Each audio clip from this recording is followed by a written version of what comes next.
நம்ம எல்லாருக்கும் சிரிச்சு சந்தோஷமா இருக்கிறது ரொம்ப பிடித்த ஒரு விஷயமா இருக்கும். துக்கப்படுறது பிரியமான விஷயம்னு யாருமே சொல்ல முடியாது.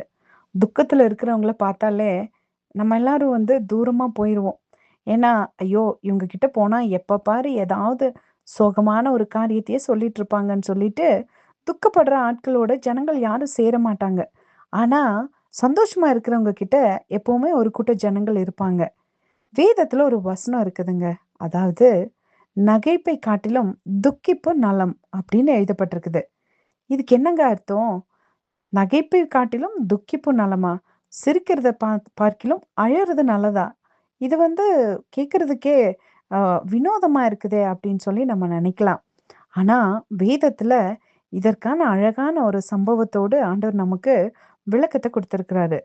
அது யார் பத்தி அப்படின்னா, அது யோபு பக்தன் பத்தி தான் வேதத்துல எழுதப்பட்டிருக்குது. அதாவது யோபு பக்தன் ஒரு இடத்துல சொல்றாரு, "நான் என் காதினால் உம்மை குறித்து கேள்விப்பட்டேன்.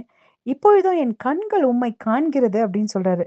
இந்த வார்த்தைய அவர் எப்போ சொல்றாரு பார்த்தீங்கன்னா, அதாவது அவருக்கு துக்கமான ஒரு சூழ்நிலை. ரொம்ப துக்கமான சூழ்நிலை. அவருக்கு வந்த வேதனைய போல இந்த பூலோகத்துல யாருக்குமே வரலங்க. அப்படி ஒரு கடினமான பாதையில அவரு போயிட்டுருக்கும்போது தான் அவரு சொல்றாரு, "நான் இந்த துக்கப்படுற சூழ்நிலைக்கு முன்னாடி, நான் நல்லா வாழ்ந்துட்டு இருக்கிறப்போ, ஆண்டவர குறித்து கேள்விப்பட மட்டும் தான் செஞ்சேன். ஆனா, இப்ப இந்த துக்கமான சூழ்நிலையில என்னுடைய கண் உம்மை காண்கிறது" அப்படின்னு சொல்றாரு. பாத்தீங்களா? அவர் நல்லா இருக்கும்போது, ஆண்டவர் இப்படிப்பட்டவர், அப்படிப்பட்டவர்ன்னு சொல்லி, அவர குறித்துன காரியங்கள அவரு கேள்விப்பட்டாரு. ஆனா, அவரு எப்போ அவரு கடினமான பாதைக்குள்ள நடக்க ஆரம்பிச்சாரோ, துக்கமான சூழ்நிலையில இருந்தாரோ, அந்த துக்கத்தின் நடுவுல ஆண்டவர் அவரோடு கூட இருந்து, அவர் பக்கத்துல அவரோடு பேசுறாரு. இப்ப சொல்லுங்க, நகைப்பை காட்டிலும் துக்கிப்பு நலம் தானே! அது மட்டும் இல்லங்க. அனனியா, அசரியா, மிஷாவேல் பத்தி நம்ம வேதத்துல கேள்விப்பட்டிருக்கோம். இவங்க 3 பேரும் ஆண்டவர பத்தி கேள்விப்பட மட்டும் தான் செஞ்சாங்க. எப்போ அவங்க நெருப்புக்குள்ளார போனாங்களோ, அந்த சூழ்நிலையில அந்த நெருப்புக்குள்ள ஆண்டவர் இவர்களோட உலாத்துறத அவங்க பார்த்தாங்க.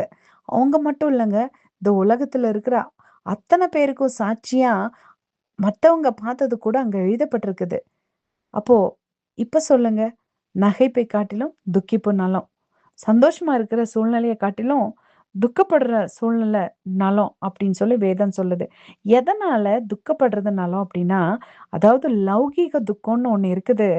அது மாம்சத்துக்கு ஏதுவான துக்கம். லௌகீக துக்கம் எப்பவுமே ஒரு மனுஷன மரணத்துக்குள்ளாக வழிநடத்துது. ஆனா, ஆவிக்கேற்ற துக்கம் இருக்குது பாருங்க. அது நம்மள மரணத்துக்கு நேரா வழிநடத்தாது. மனம் திரும்புதலுக்கு நேரா வழிநடத்தும்.